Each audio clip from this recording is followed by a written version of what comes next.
But I'm delighted you can all come along. I've never given this presentation before. This is a new one for me. I just sort of decided that there's enough digital marketing. Anybody's seen me present before, it's usually in and around digital marketing, and I'm usually standing up talking about how wonderful it is to have a strategy. But this time I'm actually talking about business ideas. And these are just business ideas that if I had spare time, I'd probably go and do them. In fact, someday I might. And if you're looking for ideas, hopefully you'll take some of these and give it a lash. I'm going to just dive straight in and give you the first one. The concept of this is a social media exchange, cost per click social media exchange. Does everybody know what Google's cost per click is? Google, where you have to buy the ads. Well, what I've been finding recently is that it's becoming cash prohibitive. It's becoming too expensive to allow many small businesses to actually compete. And the reason it's become so expensive in more commoditized areas, when you're trying to sell goods and services that others are competing against, those who are better funded end up paying for the customer's attention beyond the value of the product that they're selling. So let me explain. If you went into the clothing retail sector, you would find that it is the amount that are being bid for cost per click ads is higher than the value of the products they're actually selling. And that is because people are...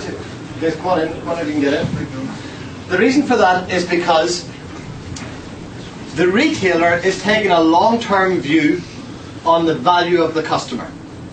So if you're selling a tanning product, you may actually have margin of £6. The cost per click on that is £7. The cost of acquisition of that is maybe £20, £30 to actually get a new customer. So the actual cost of acquisition is substantially higher than the value of the product. So the outcome of that means that smaller businesses who don't have the cash, they need to convert their cash into sales immediately, are getting squeezed because they can't wait for the return to come in 3 years' time. So this idea is where you actually go have people who are saying, I've got a large social media network, and to be honest on this one, we've tried it and it does actually work. I've got a large social media network and I'm willing to pass on things that I recommend that are good. So what actually happens is you have advertisers who will say, go and make a list of ads, and they go, I'll check that one out, I'll check that one out. Actually, I recommend that. I think that is a good idea.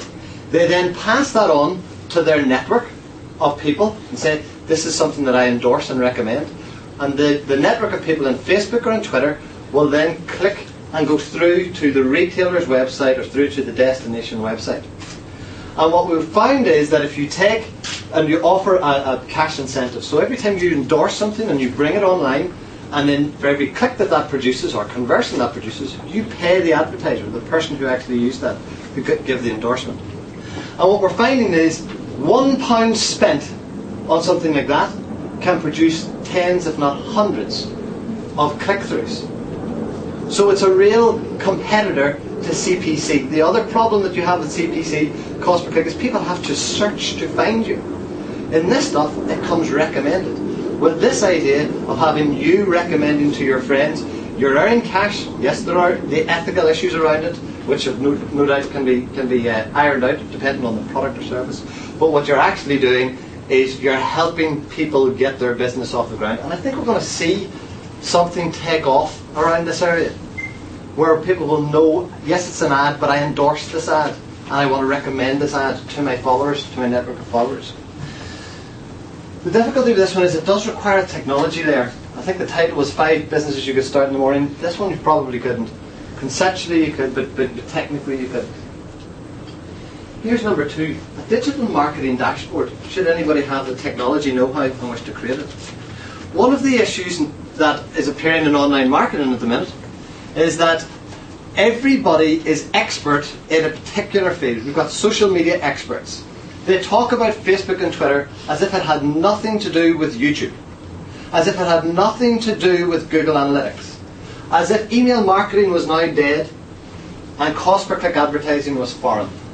And when you take a look at all the reporting engines that are out there, your Google Analytics, they handle your website traffic and see where it came from. But they don't then say what effect that had on Facebook.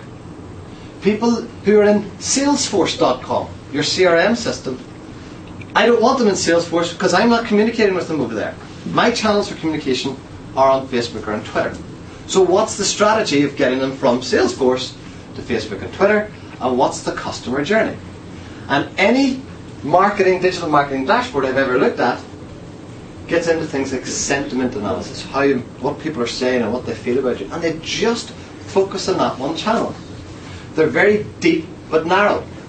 And I think there's definitely room in the market for a very simple solution that is wide and thin.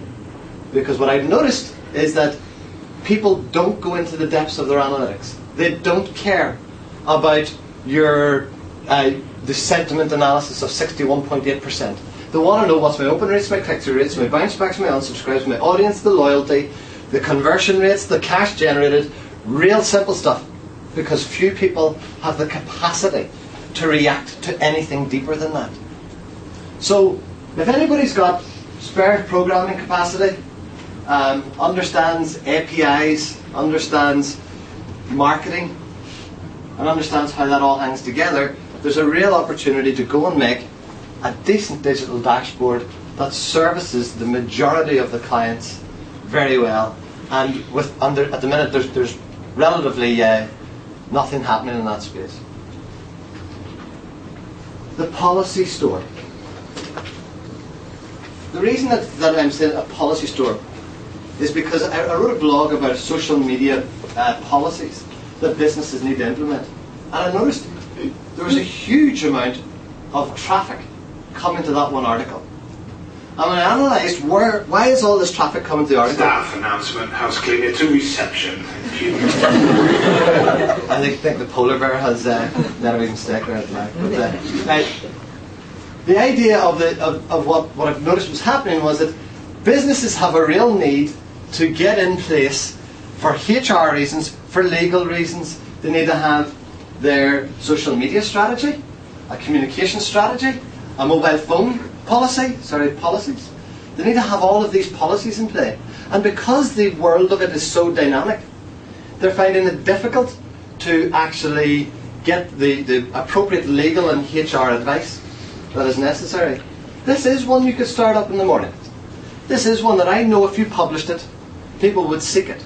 And what I suggest is that you get this, if you've got both legal and HR expertise, you create this and you actually then put together, this is a napkin for anybody, this is my business plan for this business idea. And what I'm saying is here, you do a bit of market research, and I would do this through cost per click advertising, something of that nature. Put up lots of ads of different variants and see what's being clicked on, what's being driven through to the website.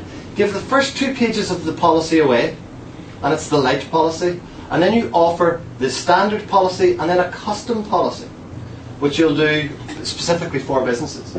So you create your website, £500, another £200 on pay-per-click advertising to get things rolling. And here's what I suggest you could actually get in terms of revenues. If you were to sell the generic policies at £150 and you sold 30 of them each month, that's generating revenue of 54 grand. If you sold five advice consultative policies, so you're working along with the business, per month, that's another 3,000. And if you get into the detailed custom ones for larger organisations, institutions, you can charge £500. That's what you want, 2 of those, 2 customers like that per month coming through. This isn't necessarily recurring revenue. This is 2 new customers, 5 new customers, 30 new customers. And the 30 can be serviced, can be automatically serviced. You don't have to discuss with these people. And if you can get it right, because again, there are no decent policies out there. I've looked. You can't find it. We write social media policies ourselves for organisations. They tend to be 20 pages long. They cover all incidents, emergencies that happen, and they need to pay for this sort of stuff. So I know that there's a demand out there for it. So if anybody takes that business idea and goes forward with it, please put a little credit at the bottom, and I wish you well. Here's the next one. Number 4, reputation risk analysis. The Financial Services Authority issued a warning to all banks last year that, especially, and in the equivalent in the Republic of Ireland, that there are people who are so highly influential on Twitter.